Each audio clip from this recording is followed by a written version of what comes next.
Welcome back dear students आज का हमारा जो लेसन है इसके अंदर हम लर्न करने वाले हैं सीएसएस के बारे में।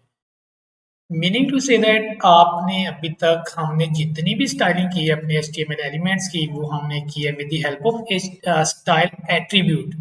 ठीक है, स्टाइल एट्रीब्यूट के अंदर भी हम लिखते बेसिकली सीएसएस ही हैं, बट अब हम ये लर्न करने वाले हैं आज के इस लेसन में कि आप सीएसएस को कितने वे से इंटीग्रेट कर सकते हैं विद एचटीएमएल वेब पेज। आप अपने वेब पेज के साथ वो कौन से मेथड हैं जिनसे आपकी जो सीएसएस है इसको इम्बेड करेंगे। तो चलें स्टार्ट करते हैं अपना आज का लेसन। बट इससे पहले अगर आपके पास कोई भी क्वेश्चन हो पिछले प्रीवियस लेक्चर्स के रिलेटेड तो आप मुझसे ज़रूर पूछा करें ताकि मैं आपकी प्रॉपर जो रहनुमाई है वो कर सकूं।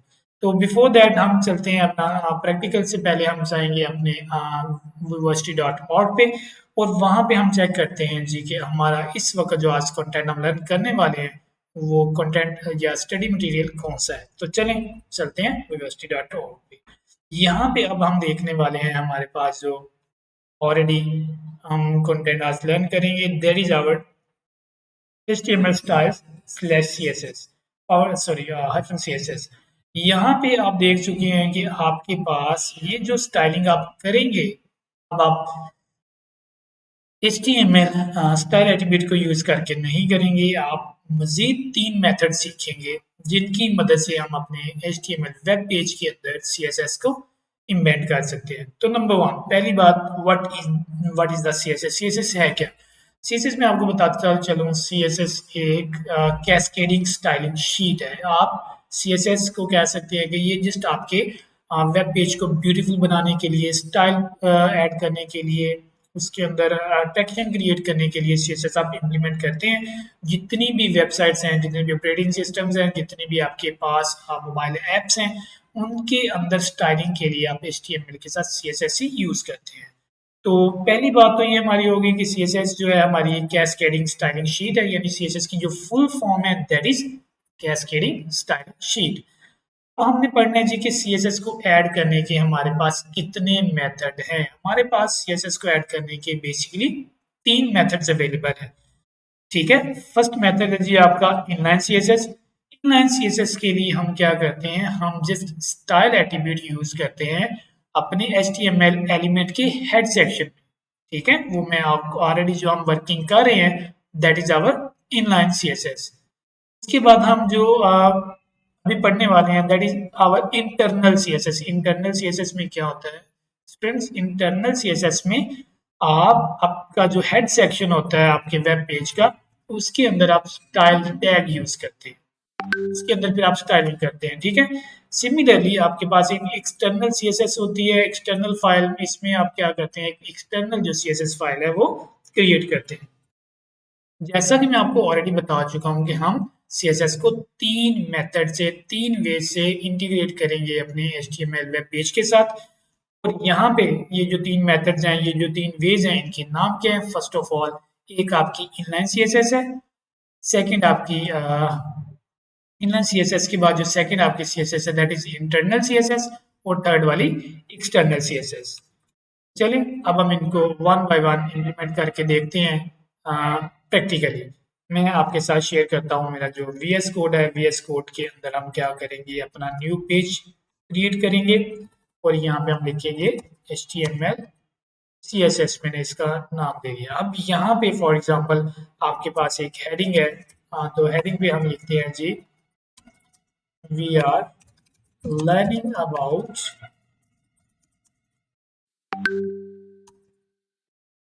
Different types of CSS।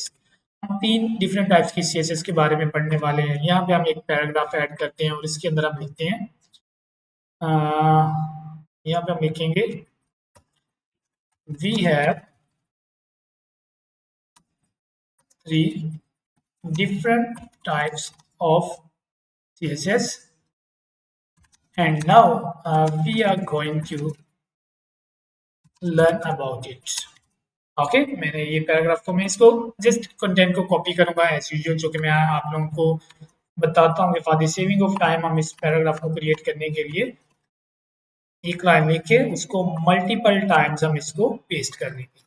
मैंने ये लिखा, अब मैं क्या करूँगा, अपने ब्राउज़र पे जाऊँगा, सी, तो यहाँ पे हम इसको रिफ्रेश करेंगे, तो ये आपका जो कंटेंट है आ गया और ये आपका पैराग्राफ जो है वो क्रिएट हो चुका है। अब हम इसकी जो स्टाइलिंग है वो करने वाले हैं वन बाय वन। तो पहला मेथड है that is our inline CSS. चलिए मैं कमेंट की मदद से यहाँ पे आपको बताता हूँ इनलाइन सीएसएस।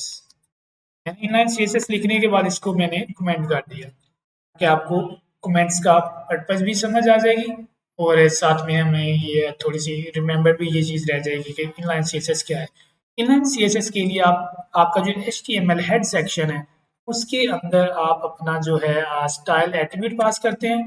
स्टाइल एट्रीब्यूट पास करने के बाद आप यहाँ पे अपनी सारी जो सीएसएस है जो स्टाइलिंग है वो लिखते हैं। फॉर एग्जांपल यहाँ पे हम बैकग्राउंड कलर लिखेंगे that is in my case hot pink और मैं इसको सेव करता हूँ।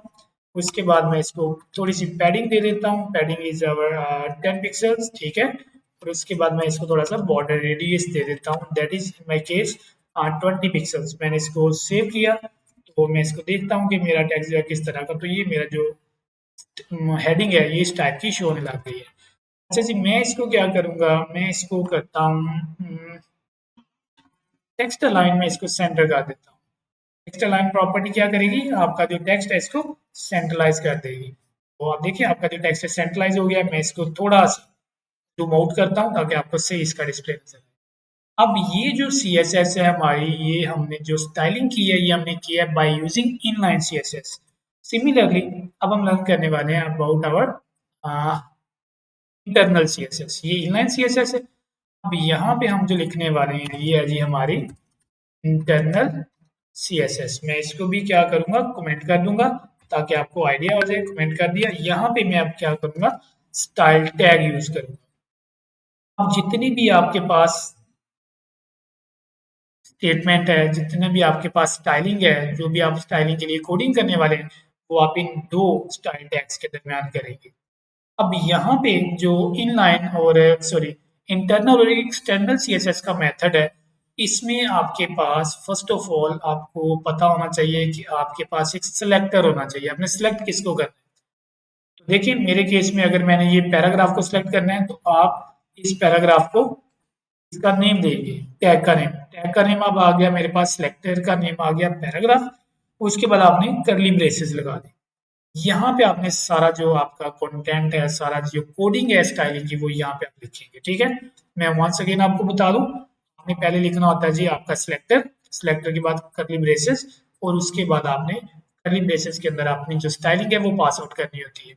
ये डिफरेंट सिलेक्टर्स हम अपनी जो CSS क्लास है उसमें पढ़ेंगे। HTML के फौरन बाद हमारी जो CSS की क्लास है वो स्टार्ट होने वाली है। तो आप लोगों से मैं वंस अगेन यही आप लोगों को रिकमेंड करूंगा कि आप कोर्स के एंड तक मेरे साथ बने रहिए अगर आप इस कोर्स से भरपूर फायदा उठाना चाहते हैं। तो यहाँ पे अब मैं लिखने जा रहा हूँ जी, अगेन वही मैं लिखूंगा जी बैकग्राउंड कलर, और बैकग्राउंड कलर मैं इसको दे देता हूँ इन माई केस, चलें जी मैं इसको दिस वन दे देता हूँ। और जो टेक्स्ट कलर है वो मैं कर देता हूँ जी ब्लैक, तो ऑलरेडी ब्लैक है। उसके बाद मैं क्या करूँगा जी, इसको बॉर्डर रेडियस दे दूंगा मैं थोड़ा सा। बॉर्डर रेडियस मैंने इसको सॉरी बॉर्डर रेडियस देना है आपने, तो बॉर्डर रेडियस हमने इसको दे दिया जी 20 पिक्सल्स। उसके बाद मैं इसको थोड़ी सी पैडिंग दे दूंगा, ठीक है। तो पैडिंग मैं इसको 20 पिक्सल्स देता हूँ बिकॉज मैंने ऑलरेडी 20 पिक्सल्स ही दी है। तो यहाँ पे मैं इसको जस्ट रिफ्रेश करूंगा तो आप देखिए आपका ये जो पैराग्राफ है, अब इसकी जो स्टाइलिंग है ये हमने जो की है ये किससे की है जी, इंटरनल CSS। अब हमारा जो नेक्स्ट और आखिरी स्टेप है that is our external CSS। External CSS हम किस तरह से राइट करेंगे, एक्सटर्नल CSS के लिए आपको एक नई फाइल क्रिएट करनी पड़ती होती है। फॉर एग्जांपल हम लिखते हैं एक्सटर्नल डॉट CSS। आपने जो फाइल क्रिएट करनी है अपनी CSS की, उसकी एक्सटेंशन जो होगी आप नेम कोई भी चूज कर सकते हैं। जिस तरह आप HTML के अंदर नेम कोई भी चूज करने के बाद एक्सटेंशन सिर्फ और सिर्फ HTML लगाते हैं डॉट HTML, इसी तरह आप CSS के अंदर नेम, फाइल का नेम कोई भी चूज करने के बाद उसकी जो एक्सटेंशन होगी डॉट CSS चूज करेंगे। आप देख रहे हैं जैसे मैंने इसकी एक्सटेंशन, इस पेज की एक्सटेंशन है जी डॉट HTML, तो इसके साथ एंगल ब्रैकेट्स शो हो रही है, इट मींस ये HTML पेज है। CSS की एक्सटेंशन डॉट CSS है तो इसके साथ हैश सिंबल आपको शो हो रहा है, इट मींस कि आपकी जो CSS है कि जो फाइल है ये CSS में बनी हुई है। तो चलिए जी, मैं क्या करता हूँ, मेरा जो अभी पेज था दिस वन, मैं इस पेज के अंदर से अब ये जो मेरी स्टाइलिंग है मैं इसको कमेंट करता हूँ। मैंने कमेंट कर दिया। कमेंट करने के बाद मैं जाऊँगा अपने ब्राउज़र पे, तो आप देख सकते हैं सारी स्टाइलिंग जो है वो गायब हो चुकी है। अब स्टाइलिंग करने के लिए हम क्या करेंगे, अब जाएँगे अपनी एक्सटर्नल फाइल पे। तो एक्सटर्नल फाइल पे आप यहाँ पे लिखेंगे जो भी आपने, वही मेथड है जो इंटरनल सीएसएस का मेथड है, वही एक्सटर्नल सीएसएस का मेथड है। बट फ़र्क सिर्फ इतना है कि यहाँ पे आपको डिफरेंट फाइल में वर्किंग करनी पड़ती है। वहाँ पे आप आपके जो HTML पेज है उसके हेड सेक्शन में आप स्टाइल टैग लगा के आप स्टाइलिंग करते हैं, ठीक है। तो यहाँ पे मैं अब लिखने जा रहा हूँ जी, फॉर एग्जांपल मैं पैराग्राफ को टारगेट करूंगा, उसके बाद मैं कर्ली ब्रेसेस लगाऊंगा और यहाँ पे मैं अपनी सारी की सारी कोडिंग जो है वो लिखूंगा। फॉर एग्जांपल मैं लिखता हूँ जी बैकग्राउंड कलर। तो बैकग्राउंड कलर के लिए अब हम कोई और कलर चूज करते हैं, इन माई केस दिस वन। और यहाँ पे इसके बाद आप क्या करेंगे जी, जो कलर है टेक्स्ट कलर वो चूज करते हैं। तो in my case that is this one. और यहाँ पे आप क्या करेंगे, टेक्स्ट अलाइन। टेक्स्ट अलाइन हम इसको सेंटर कर देते हैं और उसके बाद आप इसकी जो पैडिंग है वो थोड़ी सी इसको दे दें, that is 20 pixels in our case. मैंने इसको 20 पिक्सल्स वैल्यू पास कर दी। उसके बाद आप इसको क्या कर सकते हैं जी, बॉर्डर रेडियस दे सकते हैं। बॉर्डर रेडियस हम कर देते हैं एज यूजुअल 20 पिक्सल्स। मैं इसको सेव करता हूँ। सेव करने के बाद मैं अपने ब्राउजर पे जाऊंगा, तो मैं इसको रिफ्रेश करूंगा, तो यू कैन सी यहाँ पे आपके पास कोई भी स्टाइलिंग जो है वो इम्प्लीमेंट नहीं हुई। तो डियर स्टूडेंट्स, इसकी क्या रीज़न है कि आपके पास जो स्टाइलिंग है, हमने इनलाइन सीएसएस को देखा, हम जो स्टाइल लिखते थे वो इम्प्लीमेंट हो जाता था। फिर हमने इंटरनल सीएसएस को देखा, जो स्टाइल हम लिखते थे वो इम्प्लीमेंट हो जाता था। अब यहाँ पे ऐसा कौन सा लॉजिक है कि हमने एक्सटर्नल फाइल क्रिएट तो की है, स्टाइल भी लिखा है उसके अंदर, स्टाइलिंग भी की है, बट हमारा जो पेज है उसके अंदर स्टाइलिंग नहीं हुई, स्टाइलिंग बिल्कुल ज़ीरो है। वाई? तो चलिए मैं आपको इसका एक सॉल्यूशन बताता हूँ। जब आपने ये एक्सटर्नल फाइल क्रिएट कर लेनी होती है, आपने इस एक्सटर्नल फाइल को अपनी सीएसएस फाइल के साथ अटैच करना होता है, जो कि हमने नहीं किया। अटैच करने के लिए सीएसएस फाइल को आप क्या करेंगे, अपने एचटीएमएल का जो आपका हेड सेक्शन है, यू कैन सी ये आपका एचटीएमएल का हेड सेक्शन है। यहाँ पे आप हेड सेक्शन के अंदर लिंक टैग जो है वो लगाएंगे। लिंक टैग में आपके पास एट्रीब्यूट आता है, रिलेशन एट्रीब्यूट, और उसकी जो वैल्यू है वो क्या है जी, स्टाइल शीट। और एक href एट्रीब्यूट आता है, इसके अंदर आप क्या करेंगे, अपनी जो फाइल है उसका पाथ देंगे। अगर तो आप सेम फोल्डर में है तो आप जस्ट अपने कीबोर्ड से कंट्रोल और जो स्पेस बार की है इसको प्रेस करेंगे, तो आपके फोल्डर का स्ट्रक्चर आपके सामने विजिबल हो जाएगा। तो मेरे केस में देखें, आपने सिर्फ और सिर्फ ये एक्सटर्नल फाइल लेनी है। तो मैंने एक्सटर्नल फाइल पे क्लिक किया और मेरी जो फाइल है ये अटैच हो चुकी है। अब मेरी फाइल अच्छे तरीके से अटैच हो चुकी है, इसको हमने किस तरह से वेरीफाई करना है, तो मैं इस फाइल को क्लोज करता हूँ सीएसएस को। आपने अपने कीबोर्ड से कंट्रोल प्रेस करना है। कंट्रोल प्रेस करने के बाद आप अपने कर्सर को जैसे इस लिंक पे लेके आएंगे, पहली बात वो कर्सर में चेंज हो जाएगा।